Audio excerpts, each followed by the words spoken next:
আমি রাসূলের মুখে শুনেছি কিয়ামতের দিন আল্লাহ রাব্বুল আলামিন সর্বপ্রথম তার বান্দার কাছে প্রশ্ন করবেন, বান্দা নামাজ আদায় করেছিলি কিনা? নামাজ সর্বপ্রথম প্রশ্ন। যেরকম সর্বপ্রথম প্রশ্নটা কি? নামাজ।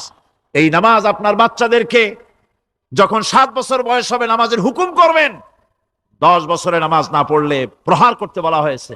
নামাজের জন্য কড়াকড়ি করতে হবে। পুরুষ নারী মেয়েদের মাসের ভিতরে কখনো কখনো তাদের যে সমস্ত মাসলা মাসাইল আছে সেই অনুযায়ী কখনো তাদের ক্ষমা আছে, বাকি তাদের নামাজ পড়তে হবে।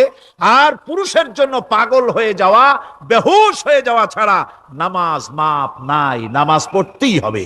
এই যে নামাজ, যে নামাজ না হলে ঈমান থাকবে না, ঈমান নষ্ট হবে, কিয়ামতে জাহান্নামে যাওয়া লাগবে, এসব কথা শোনার পর আজকের তাফসীরুল কোরআন মাহফিলে আমরা কি ওয়াদা করতে পারি যে আমরা মালাকুল মউত যতক্ষণ পর্যন্ত আমাদের মাথার কাছে না আসবে নামাজ ছেড়ে দেব না? এই ওয়াদা কি করতে পারি?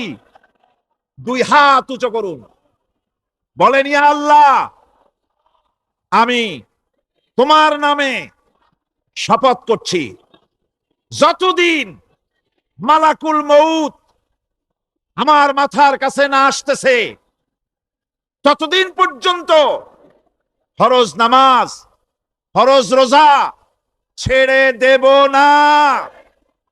ইয়া আল্লাহ, মৃত্যু পর্যন্ত আমার এই ওয়াদা পালনের তৌফিক আমাকে দান করো, আমিন। আল্লাহ পাক আমাদের এই ওয়াদা মঞ্জুর করুন, জোরে কোন আমিন।